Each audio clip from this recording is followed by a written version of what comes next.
السلام عليكم ورحمة الله وبركاته. بسم الله والحمد لله والصلاة والسلام على أشرف رسول الله وعلى آله الفائزين برضوان الله أما بعد. നിങ്ങൾക്കും അറബിയിൽ കവിത രചിക്കാം എന്ന വീഡിയോയുടെ രണ്ടാം എപ്പിസോഡാണിത്.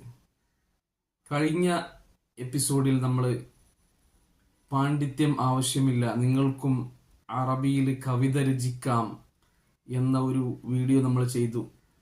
വലിയ അറബി പണ്ഡിതനായിക്കൊള്ളണം കവിത രചിക്കാൻ എന്ന ഒരു ധാരണ നമുക്ക് ആവശ്യമില്ല. മറിച്ച് ഒരല്പം ഗ്രാമർ നമ്മൾ പഠിച്ചാൽ മതി എന്നതൊക്കെ നമ്മൾ അതിൽ സവിസ്തരം പറഞ്ഞു. അതുപോലെ എന്താണ് കവിത, എന്താണ് ഗദ്യം എന്നൊക്കെ നമ്മൾ വിശദമായി പറഞ്ഞു. ഗദ്യം എന്ന് പറഞ്ഞാൽ എന്താണ്, വാക്കുകൾ ഇങ്ങനെ വിന്യസിക്കുക, പ്രത്യേക ഒരു കോർവ ഒരു ഘടനയൊന്നുമില്ലാതെ. എന്നാൽ കവിത ആവുമ്പോൾ പ്രത്യേക ഒരു അച്ചിലൂടെ, പ്രത്യേക ഒരു അച്ചിൽ നമ്മൾ സാധനങ്ങളൊക്കെ വാർത്ത് സാധനങ്ങൾ ഉണ്ടാക്കുന്നത് പോലെ ആ ഒരു പ്രത്യേക ഘടനയിൽ അക്ഷരങ്ങൾ വിന്യസിക്കേണ്ടി വരും. എന്നാൽ ഗദ്യത്തിന് അത് ആവശ്യമില്ല, കവിതക്കുള്ള ആവശ്യമാണ്. അപ്പോൾ കവിത എന്ന് പറയുമ്പോൾ അതിൻ്റെതായ ആ ഒരു അച്ച് എന്ന് പറഞ്ഞാൽ നിയമങ്ങൾ നമ്മൾ കഴിഞ്ഞ ക്ലാസ് പറഞ്ഞു. അതിനാണ് നമ്മൾ ബഹർ എന്ന് പറയാം, മലയാളത്തിൽ വൃത്തം എന്ന് പറയും. അപ്പോൾ വസ്ന്, ബഹർ, ഈ ഒരു ഇത് പഠിച്ചെടുത്താൽ നമുക്കും അറബിയിൽ വളരെ സിമ്പിളായിട്ട് കവിത രചിക്കാം എന്ന് നമ്മൾ പറഞ്ഞു. അപ്പൊ അതെങ്ങനെയാണ്, എന്താണ് ആ വസ്ന്, എന്താണ് ഈ ബഹർ, എന്താണ് ഈ വൃത്തം, അറബി കവിതയുടെ നിയമങ്ങൾ എന്താണ് എന്നുള്ളതാണ് നമ്മൾ ഈ വീഡിയോയിൽ പറയാൻ പോകുന്നത്. എല്ലാവർക്കും വളരെ ഹൃദ്യമായ സ്വാഗതം. ഈ വീഡിയോ ആദ്യമായി കാണുന്നവരുണ്ടെങ്കിൽ അവർ സബ്സ്ക്രൈബ് ചെയ്യുക. മറ്റുള്ളവരിലേക്ക് ഈ വീഡിയോ ആവശ്യമാണെന്ന് നിങ്ങൾക്ക് തോന്നുകയാണെങ്കിൽ നിങ്ങൾ എത്തിച്ചു കൊടുക്കുക എന്ന് ഓർമ്മപ്പെടുത്തുകയാണ്.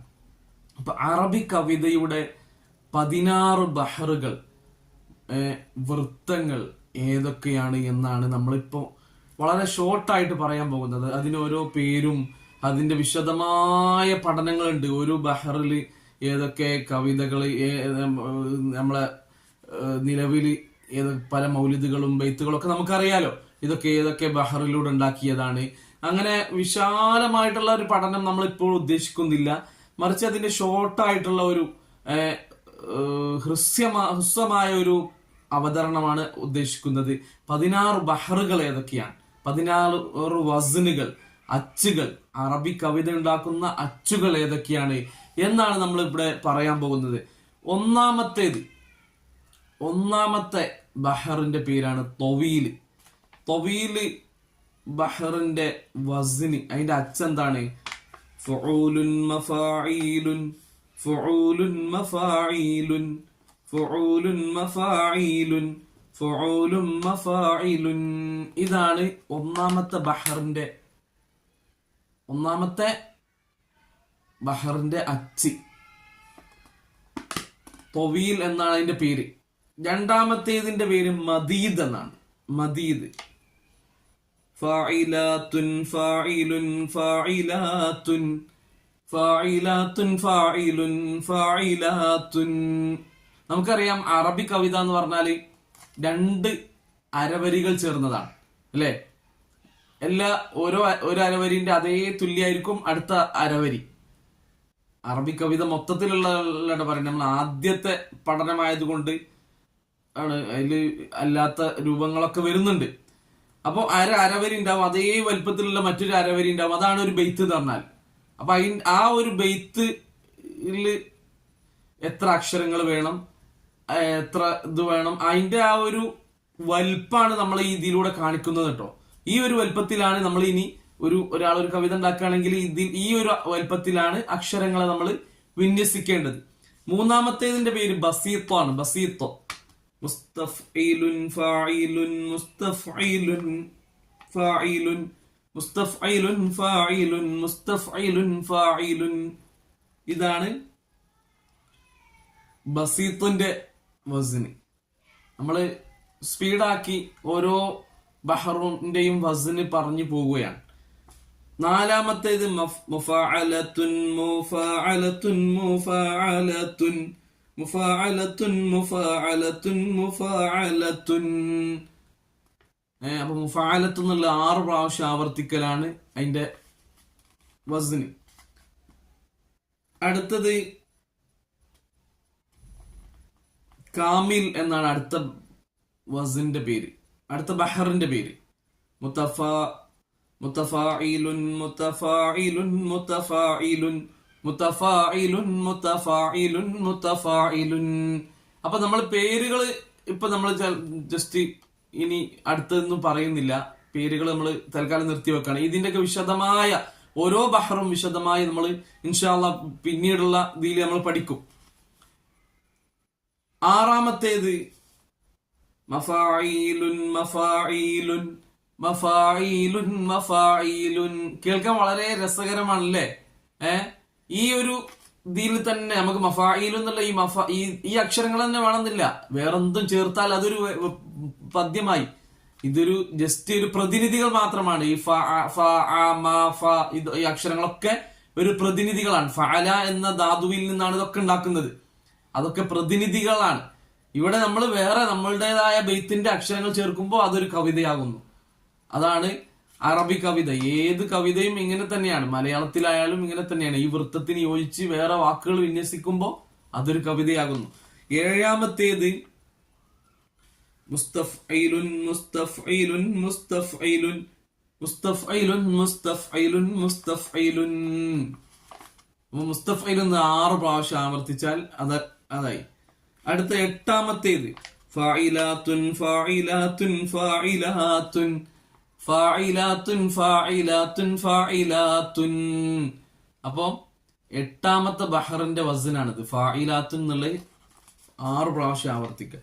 ഒൻപതാമത്തേത് മുസ്തഫ്ഇലുൻ മുസ്തഫ്ഇലുൻ മഫ്ഊലാത്തു മുസ്തഫ്ഇലുൻ മുസ്തഫ്ഇലുൻ മഫ്ഊലാത്തു. പത്താമത്തേത് മുസ്തഫ്ഇലുൻ മഫ്ഊലാത്തു മുസ്തഫ്ഇലുൻ മുസ്തഫ്ഇലുൻ മഫ്ഊലാത്തു മുസ്തഫ്ഇലുൻ. ഇത് ബെയ്ത്താക്കി നമ്മൾ ഉണ്ടാക്കുമ്പോൾ നല്ല രീതിയിൽ പാടാൻ പറ്റുന്ന ബെയ്ത്തുകൾ നമുക്ക് ഉണ്ടാക്കാം. ഇത് ഞാൻ അതിന്റെ വസ്ന് പറയുമ്പോ ചിലത് രീതി നമുക്ക് കിട്ടുന്നില്ല, രീതിയിൽ ഞാൻ പറയുന്നില്ല. 11ാമത്തേത് ഫാഇലാത്തുൻ മുസ്തഫ്ഇലുൻ ഫാഇലാത്തുൻ ഫാഇലാത്തുൻ മുസ്തഫ്ഇലുൻ ഫാഇലാത്തുൻ. അപ്പം 11ാമത്തെ ബഹറാണത്. 12ാമത്തേത് മഫാഇലുൻ ഫാഇലാത്തുൻ മഫാഇലുൻ ഫാഇലാത്തുൻ. 13 മഫ്ഊലാത്തുൻ മഫ്ഊലാത്തു മുസ്തഫ്ഇലുൻ മഫ്ഊലാത്തു മുസ്തഫ്ഇലുൻ. അപ്പൊ എന്താണ് 13ാമത്തെ? മഫ്ഊലാത്തു മുസ്തഫ്ഇലുൻ മഫ്ഊലാത്തു മുസ്തഫ്ഇലുൻ. 14ാമത്തേത് മുസ്തഫ്ഇലുൻ ഫാഇലാത്തുൻ മുസ്തഫ്ഇലുൻ ഫാഇലാത്തുൻ. 15ാമത്തേത് ഫുഊലുൻ ഫുഊലുൻ ഫുഊലുൻ ഫുഊലുൻ ഫുഊലുൻ ഫുഊലുൻ ഫുഊലുൻ ഫുഊലുൻ. അല്ലേ? ആ രീതിയിലൊക്കെ ബെയ്ത്ത് കേട്ടിട്ട് ഓർമ്മ ഉണ്ടാവും നിങ്ങൾക്ക്. അപ്പൊ അറബി കവിത ഏതെടുത്തു നോക്കിയാലും ഈ 16 വസനുകളിലായിരിക്കും അറബി കവിതകൾ വന്നിട്ടുണ്ടാകുക. അപ്പം നമ്മൾക്കും ഈ ഒരു അച്ചെടുത്ത് ഏതെങ്കിലും ഒന്നെടുത്താൽ മതി. എല്ലാം നമ്മൾ പഠിക്കണം എന്നില്ല. ഏതെങ്കിലും ഒന്നെടുത്ത് നമ്മളും അവിടെ കുറെ ആശയങ്ങൾ ചേർത്ത് കൊടുക്കുക. പ്രണയ കവിതകളോ അല്ലെങ്കിൽ ഇഷ്കിന്റെ വരികളോ ഒന്നും ആയിക്കൊള്ളണമെന്നില്ല. എന്തും നമുക്ക് കവിത ഉണ്ടാക്കാം. എന്ത് വാചകങ്ങളും നമ്മൾ അറബിയിൽ എന്തെങ്കിലുമൊക്കെ സംസാരിക്കുന്ന അതൊക്കെ അറബിയിൽ കവിതയാക്കി നമുക്ക് ഉണ്ടാക്കി നോക്കാം. അങ്ങനെ ഇപ്പൊ നമ്മൾ മനസ്സിൽ വിചാരിക്കണം, എനിക്ക് ഏതെങ്കിലും ഒരു വസ്ന് വെച്ച് ബെയ്ത്ത് ഉണ്ടാക്കണം എന്ന് വിചാരിച്ച് നമ്മളൊരു കുറച്ച് വാചകങ്ങളെ കൊണ്ട് ഏതെങ്കിലും ഒരു വസ്നെടുത്ത് നമ്മൾ ബെയ്ത്ത് ഉണ്ടാക്കുമ്പോഴാണ് കവിതകൾ രചിക്കല്. അങ്ങനെയാണ് നമ്മൾ കവികളായി മാറല്. അപ്പോ ഇപ്പൊ നമ്മളെ മനസ്സ് വരണം, എനിക്കും അങ്ങനെ ഒന്ന് ഉണ്ടാക്കി നോക്കട്ടെ എന്ന്. അപ്പോഴാണ് കവികളുടെ ജന്മ സമയം എന്ന് പറഞ്ഞാൽ അതാണ്. അങ്ങനെയാണ് കവികൾ രചിക്കല്. നമ്മളെ മനസ്സിൽ തോന്നണം. അടുത്തത് 16ാമത്തേത് ഇതുകൂടെ അറബി കവിതകളുടെ ബഹറുകൾ പറഞ്ഞ് നമ്മൾ തീർക്കാണ്. ഫായിലുൻ ഫായിലുൻ ഫായിലുൻ ഫായിലുൻ ഫായിലുൻ ഫായിലുൻ ഫായിലുൻ ഫായിലുൻ. അപ്പൊ ഇതാണ് അറബി കവിതകളുടെ ബഹറുകൾ, 16 ബഹറുകൾ. ഇനി ഈ ബഹറുകൾ വെച്ച് നമ്മൾ എങ്ങനെ കവിത ഉണ്ടാക്കും അതുകൂടെ പറയണല്ലോ. ഇതാണ് അച്ച് എന്ന് പറഞ്ഞാണ്ട് ഒരാൾക്ക് അച്ചിട്ട് കൊടുത്തുകൊണ്ട് എന്ത് ചെയ്യും? അയാൾക്ക് അറബി കവിത ഉണ്ടാക്കാൻ കഴിയോ? ഇല്ല. അപ്പൊ നമ്മൾ മനസ്സിലാക്കേണ്ട ഒരു കാര്യം, ഇപ്പോ ഫായിലുൻ ഫായിലുൻ ഫായിലുൻ ഫായിലുൻ ഫായിലുൻ എന്നുള്ളടത്ത് ഒരു പ്രതിനിധിയാണ് നമ്മൾ പറഞ്ഞേ. ഫായിലുൻ എന്നുള്ള കായിലുൻ എന്നാക്കിയാലും അത് ബൈത്താകും. സാഫിലുന്നോ എന്തും നമുക്ക് കൊടുക്കാം. അപ്പൊ എങ്ങനെയാണ് വരേണ്ടത്? വളരെ നമ്മൾ മനസ്സിലാക്കണം. അക്ഷരത്തിന് ഒരു ഫ എന്നുള്ള അക്ഷരത്തിന് ഹറക്കത്താണ്.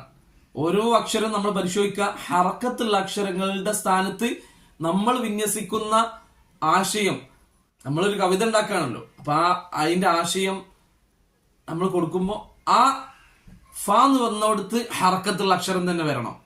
ഫ എന്ന് പറഞ്ഞാൽ രണ്ടാമത്തെ അക്ഷരം എന്താണ്? ഹർക്കത്തില്ലാത്ത സുക്കൂനാണ്. കാരണം മദ്ദിയായ അലിഫാണ്. അലിഫിന് അവിടെ ഹർക്കത്തില്ല, ഫത്ഹോ കസ്റോ ലമ്മോ ഇല്ല, മറിച്ച് സുക്കൂനാണ്.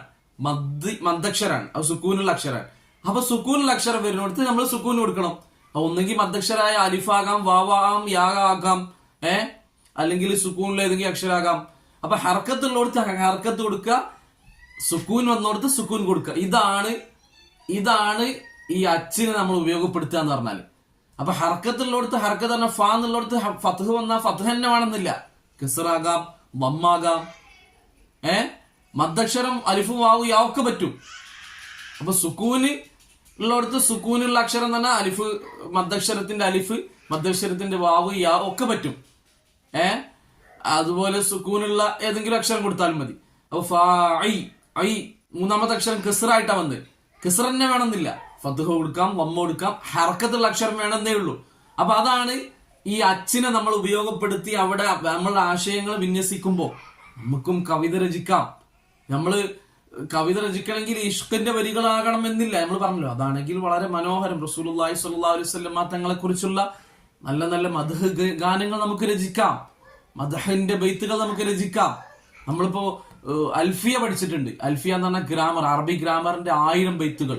അപ്പൊ അറബി ഗ്രാമർ നമ്മൾ ബൈത്തിലൂടെ പഠിച്ചിട്ടുണ്ട്. തജ്വീദിന്റെ നിയമങ്ങൾ, ആ 7 ഖിറാഅത്തിന്റെ 1000 ബൈത്ത് വരുന്ന കിതാബുകളുണ്ട്.